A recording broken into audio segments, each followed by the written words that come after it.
Well, Joe's here in the studio. This is my office, but this is the first time I'm doing this in person. I'm so excited. Joe, thank you for coming all the way from Cali. I'm so excited to be here, and I'm really glad that we were able to do this in person. I know we were talking about not doing it in person, so I'm glad to be here. In my old stomping grounds, I used to live here for 5 years. I know. It's my husband and I, the first home that we bought together, and so it's always a special place in my heart. Well, thanks for coming. Let's talk about creating a life and country we're proud of. Together, I'm your host, Alvina Vasquez. Welcome to Alvina Talks Shift. I am so excited to have you here because I think your story is so unique. You started your career in politics on the Republican side. Who did you work for? What were you doing? Yeah, so I got into politics shortly after I graduated college here in University of Colorado, Boulder, and I started working for the Colorado Senate Republicans. And I came in at a time where, Colorado had just begun its sort of shift to becoming a blue state. And, I thought, okay, this could be an interesting place to operate as a communications professional. I was a press secretary for the Colorado Senate Republicans. And I thought, maybe there's some bridge building. We can kind of like keep the conservative coalition and move it into what I considered a more positive direction. Unfortunately, that didn't happen, as we all can see. And they're having some challenges there in the Republican Party. And so now I'm trying, after working there for 6 or 7 years for Republicans, I kind of made a shift and decided I wanted to work on some other issues that are near and dear to progressives' hearts. So what was that shift like for you? Was it hard? Did you think about it for a long time? Emotionally, was it stressful? What was that like? Yeah, it was hard. I left and came back, a couple times in that process. I didn't totally leave. I have some conservative personal beliefs for sure, libertarian sympathies and whatnot, and beliefs in the free market's ability to solve problems. And I do have those personal beliefs, but some of the other agenda that seemed to just overwhelm those parts of the Republican platform were hard to stomach. I kept wanting to fight, and then I get disgruntled, and I'd walk away. And then finally, in the last straw, I just was done with it. And I had some friends that were working on two issues that were very near and dear to my heart, and it was legalizing gay marriage and marijuana legalization. As our governor here in Colorado loved to call it, legalizing gay marijuana. That's great. So those issues were kind of like the light switch for you, where you're like, this is where I have enough momentum to kind of make the switch. Yeah, I just, I saw the full-throated opposition from the Republican Party to those two issues, and those two issues, there were very strong libertarian arguments for those two things. Let people live and let live. Yeah. And, if you're not hurting anyone else, you can basically do what you want with your own life. You're in charge of your own destiny. And like the Republicans' opposition to those things, this full-throated, complete opposition, and not even a willingness to like talk about some middle ground or whatever, just was said to me, this is not the place for me right now, and I can be more effective in this space somewhere else. So were you frustrated, I guess, as a young person just getting into politics, that you had these beliefs that you were connecting with that were not connecting with the ideology? What was that frustration like? Did you bring it up with folks you were working with the electeds that you were interfacing with? Yeah, sure. It was frustrating. And, I believe that all these parties, you're never going to agree with someone 100% of the time when you're joining a political party or making a legislator or making policy. If you want to agree with someone 100% of the time, you should look in the mirror. And so I understood that you have to sacrifice some things that you don't believe in. These are coalitions that you're working in. You have to sacrifice some as long as you believe overall that side is moving in the direction that you agree with. And that just didn't happen. And I would voice these opinions, and then the responses I got, particularly on LGBT issues, were very hostile. Now, interestingly, on cannabis, it was a little bit different. There were Republicans that were more sympathetic. Yeah, it's very interesting. Colorado, one of the most prominent politicians to support legalization was Tom Tancredo, a former congressman who was like Donald Trump before Donald Trump in many ways. That's true. It's fascinating. But the LGBT was a stark difference. And, I began to see that there were these religious elements, religious beliefs that just got very much conflated with their platform. And, I'm a big believer in the First Amendment, but I think the First Amendment's about freedom to have a religion, and it's also about freedom to not have a religion. So now you're working on progressive issues, but we've seen this wave of Republican ideologies kind of create roadblocks to some of the issues that you're really passionate about, especially at the Supreme Court. What are you feeling about marriage equality and recognition? It's very disappointing that we built this consensus. We seem to have built this consensus several years ago, that it's it's been eroded. This Supreme Court is certainly very much more socially conservative than I think where the populace is right now, and much more, fundamentally religious than where a lot of the population is now. And yeah, it's a concern that gay marriage, we worked so hard for this, and really it's just, equal protection. We want to be treated like anyone else and have any other access to any other institutions and rights that other citizens get. And it's makes me nervous. The flip side, I think our system, as it holds up, hopefully it continues to hold up, is elegant. And, the states I live in, Colorado and California, will protect our marriage, or my husband's marriage, Yeah. and so I feel good about that, but it's a scary time. And when we were working on gay marriage, I think we knew that there would be a backlash. We had all the support behind us then in 2015, 16, around then.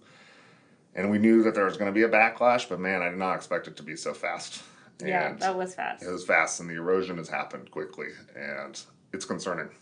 So there are you brought this up, there's certain states where there's safe havens for immigrant LGBTQ, like these vulnerable populations. Is that creating a divide? Yeah, I think it is. I think it is creating a divide, and unfortunately, LGBT people, these minority at-risk populations, women, immigrants, are used it's like a political football, I think, a lot. And, oftentimes I don't think either side is thinking about the effects of these on real people sometimes. Obviously, I think Democrats think about it more and are much better about it, but sometimes they get caught up in winning and governing and the whole political game, that they also forget that they're talking about people, and it is creating a bigger divide instead of trying to bring us back together. So we saw you shift. Where are young people today with their political ideologies? Well, so I saw an interesting survey recently about high school students, and that they saw that high school boys were trending more conservative than they have in the past. So I thought that was really interesting. When I started this work, when I made that shift in 2012 or so, and made the hard shift to go work on marriage equality and cannabis legalization, I definitely thought that this was an age thing, and that it's just older conservatives that are uncomfortable with these changes, because these are admittedly big changes. I understand, I never discounted that. There are big changes to how society works and the norms.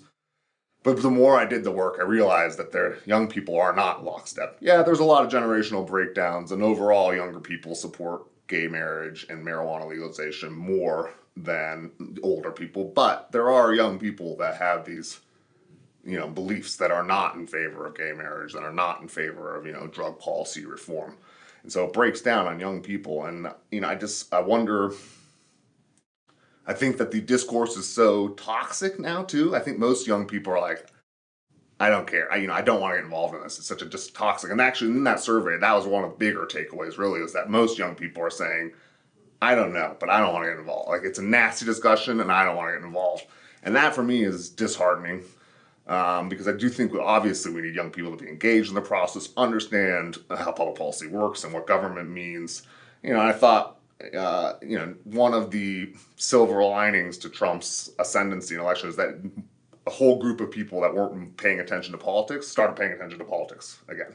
And I think that was good. And, it's been a mixed bag, I think, but overall I think it's good. We have more people paying attention and understanding what the Supreme Court means and how the makeup works and how our government. So I think overall that's good, and I hope that young people don't get too disillusioned with the way everything is, and try to be positive about their effect. And I think that we will. That's where we are. We will get there.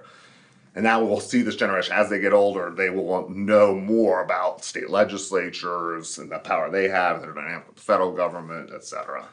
So you talked a little bit about governing, because when you're governing everybody. It doesn't matter what party specific they are. How do you think governing fits into like those issues? How services are provided? Who's being helped? What needs are being met? Yeah, I mean, so there's a whole group of folks that are elected now that like hate government, and I understand that. I had some of those feelings at one point in my life, and I've definitely shifted. I'm still shifting in my belief in that. So that is a problem. That if you come into governing, if you're elected to govern, but you hate government like in a very, very deep level, I mean, it's not going to work out that great. And it's interesting. You're increasingly, I think you see anti-government sentiments on the left now too, which you didn't really. It used to be kind of just a right-wing or Republican thing, but now you're seeing an anti-government sentiment very much coming up on the left. And so now you have two factions. I do think there's like a majority of people or a lot of people in the center that are there to build consensus and govern. But then you have fringe elements on both sides, I would say, that don't trust government, don't like it. Are they actively trying to take it down? Maybe, but like they don't like it baseline. You're coming into the process as an elected policymaker. It makes it complicated. Right. And so when you were growing up, how was politics in your, because me growing up, politics wasn't really in our household until probably the 80s when Reagan was in office. Did I notice that my parents started paying attention? When did you growing up start learning about politics and being part of the system and advocating and all that? I mean, almost as long as I can remember. Yeah. My dad was a Hungarian immigrant, and he was a refugee from the 1956 uprising against the Soviet occupation in Hungary. And so he got placed here. The United States created a pathway to citizenship for Hungarian refugees in the late 50s and the early 60s. And he got placed here in the United States and was raised by a sponsor through that program in Oklahoma. And so he very much was involved in politics. It was in his blood. It's like how he became to leave his homeland. And so he was always engaged. He was engaged in Colorado politics. Interesting. And would take me as a kid. And I guess I must have showed an interest as a kid. Yeah. And so a lot of it was there. My grandfather was involved in that uprising as an attorney, organizing other attorneys against the Soviets. So I think it is certainly like in my blood. I don't know. Had I not been raised by conservative Catholics, maybe I would turn out different. I don't know. Who knows how much political ideology is innate or how much it is that your environment. What are you most passionate about now? You talked about marriage, cannabis. Where's your heart now? What are you working on?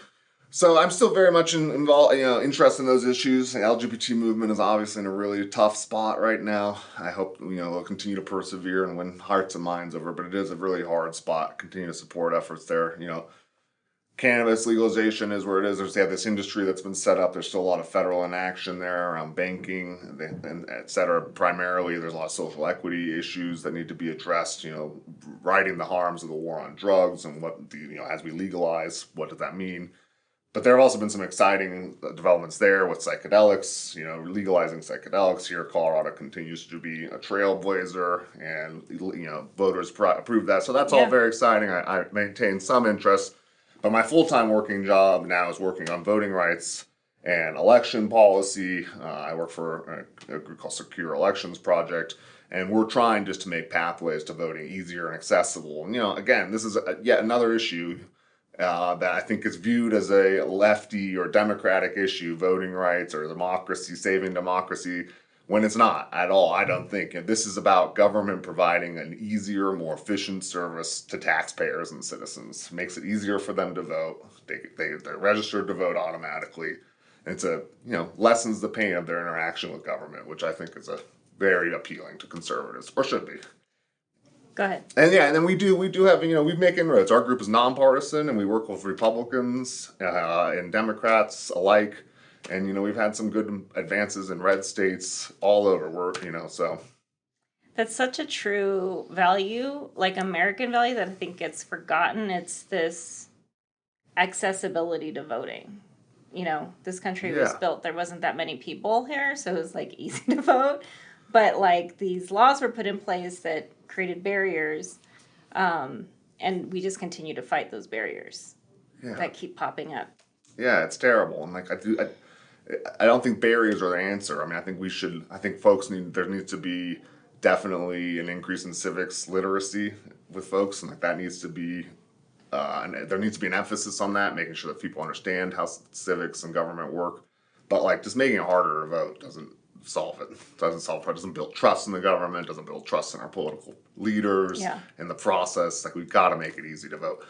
And we have to be realistic about the role that technology plays in our lives. It's Right. It plays a big role in our lives whether we like it or not, and it's not going anywhere whether we like it or not. And so our voting systems need to be reflected in that.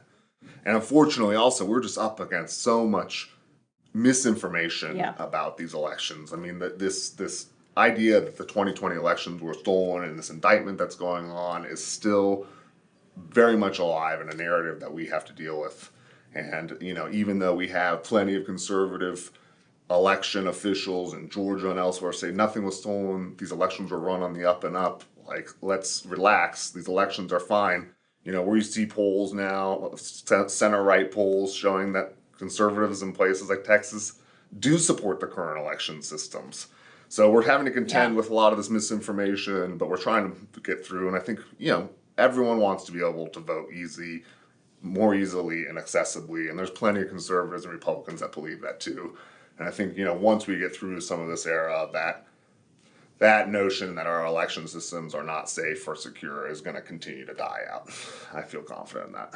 So, and a lot of the work that you've done, one of the key terms that we use is changing hearts and minds. What does that mean to you? What is changing hearts and minds? I was given a great piece of advice by a friend of ours, a pollster friend of ours, that said, when you want to really conduct meaningful social change or political change, you have to meet people where they are and not where you want them to be.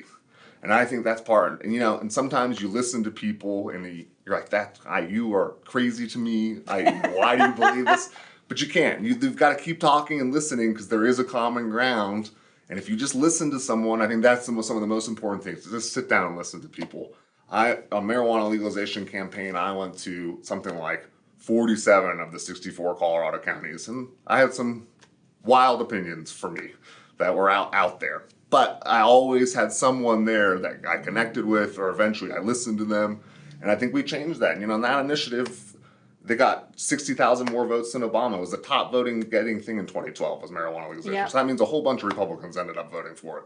And I think you just have to listen to folks, meet them where they are, and bring them along with you instead of trying to meet them where you want them to be. Right. So like these expectations, based on people's personal experiences, we can't expect them to be where we need them to be. Yeah.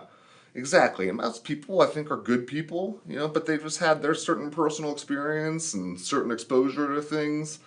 With LGBT issues, I think the real changing thing that the thing that really changed us and really got us along and closer to marriage is that people got to know LGBT people. They realized that they had gay men and lesbians in their family and friends. And they're like, once they humanized that, then that's when we started, I think, build momentum on that. And when people realized, these are real people we're talking about. It's not some,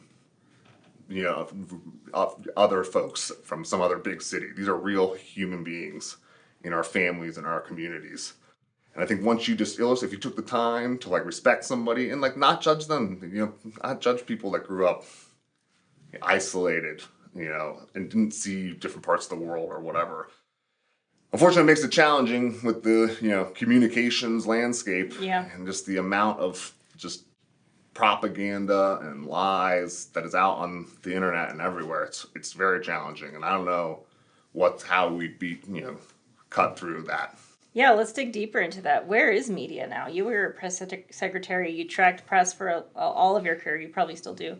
Where are we? It seems to be shrinking and growing at the same time. Yeah, it's this bizarre paradox, right? Yeah. Where it's shrinking, all the institutions that have been with us forever, for 100 years, are shrinking and dying off. All these legacy newspapers, big city newspapers, all the sort of radio, TV. Like, I don't know who watches those or reads those things anymore. Their numbers show that no one's paying attention to those outlets. But then you're right. On the other side, there's these new, web-based news sources, podcasts that are blowing up. And I think some of those are great. They're done by great, smart people that have a lot of things to offer the media landscapes, and some of them are not, great. And someone can put on a lie on the internet, and it lives forever. Yeah. And no one knows, and they think it's real. And I don't know how we combat that. I think eventually some of it will just come and, figure itself out on its own in the market, I hope. But yeah, it's certainly concerning. So here we are on the cusp of another big presidential election. Where do you think Americans are? What do you expect to see? What are going to be the key issues in the next year? Well, I certainly think the economy and inflation has a is going to have a big role on this election. Like James Carville was managing Bill Clinton's campaign in 1992, said it's the economy, stupid. Yep. Right? And I do think it's still the economy. It still Everything's is. the economy. Everything is. I think it comes down to that, and the economy's having some issues right now. So I think that's going to be a big issue. I think I live in California. I've lived here, so I think what's going on at the borders. I mean, this busing of immigrants from state to state. I think that is a big issue right now in the country, and I think that'll continue to be one of the driving factors in this upcoming election. And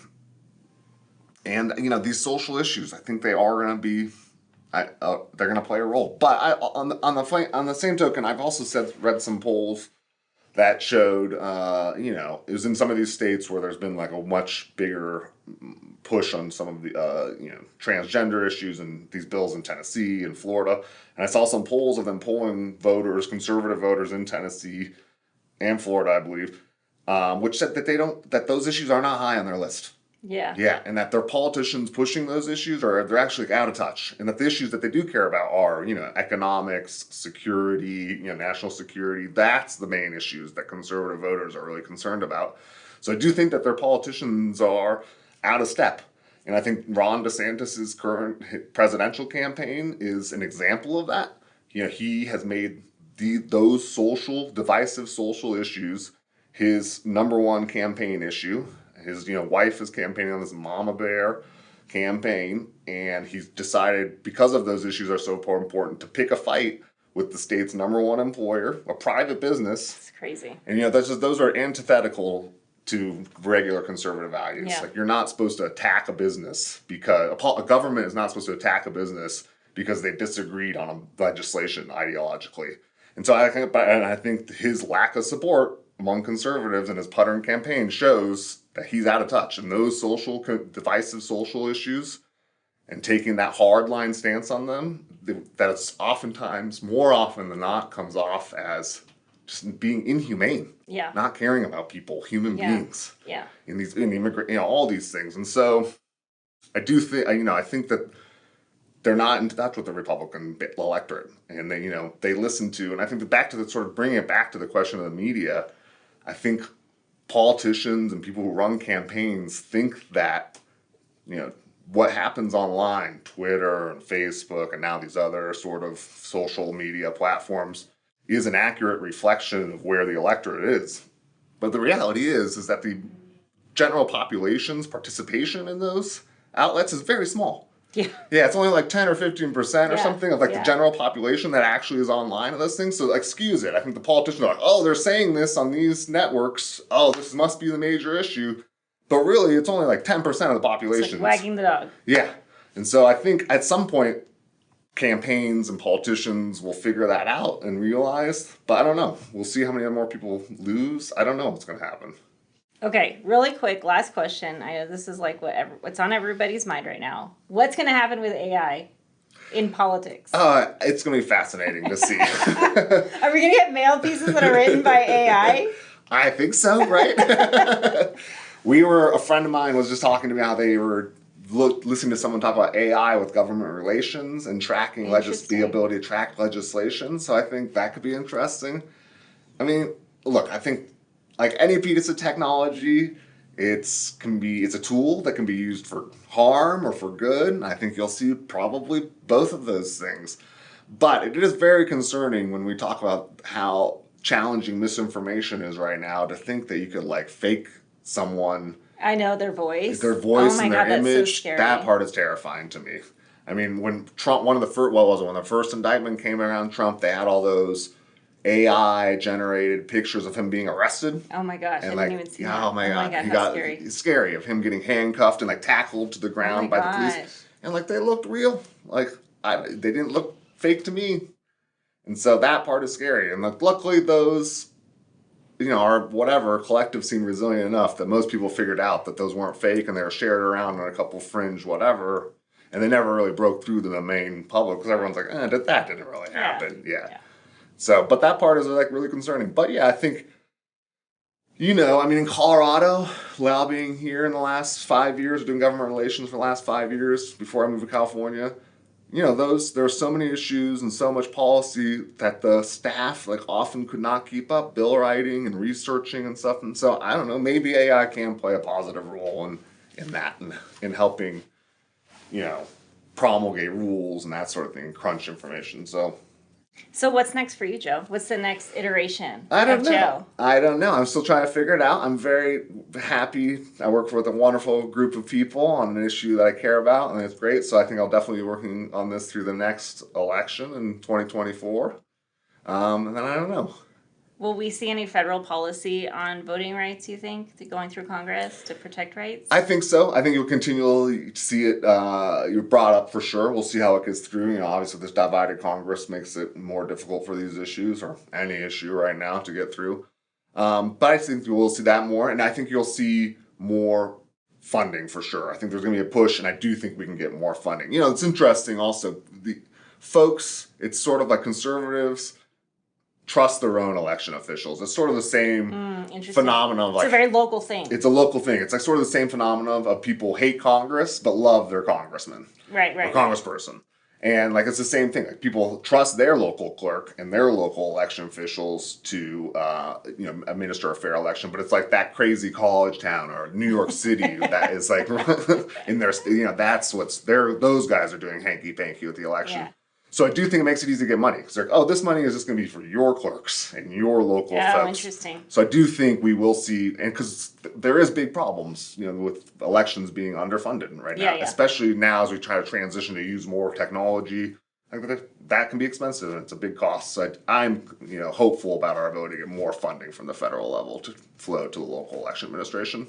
That's awesome. That's great to hear. How about you? And then, so this podcast, are you going to we're doing a podcast. We're going to do weekly episodes, uploading every week. So we'll have you back, because I'm going to need to fill time. I would love to be back. This is so exciting. This is so much fun.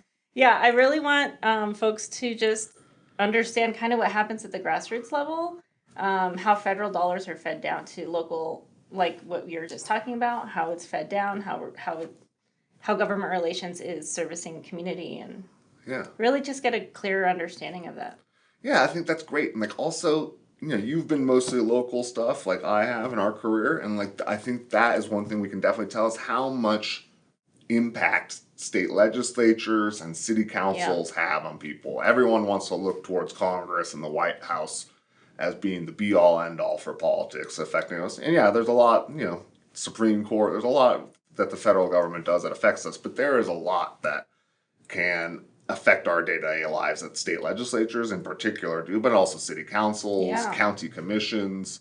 And I think, that's great to educate folks and build awareness about that. And the other flip side, the great thing too, is that those places are way more accessible to their citizens. Totally. They respond much more quickly. They're interested in hearing from us. And you know them. And you know them. You see them at your grocery store and the county fair and stuff. Yeah. Oh, well, that's great. It's exciting. Thank you, Joe. Thanks for being here with us today, and we'll have more episodes coming up in the next week. Thank you for watching Alvina Talks Shift. Please like, share, and subscribe. And as always, engage, empower, evolve. If you liked this episode, or if you want more content like this, go to alvinatalkshift.com or wherever you listen to podcasts.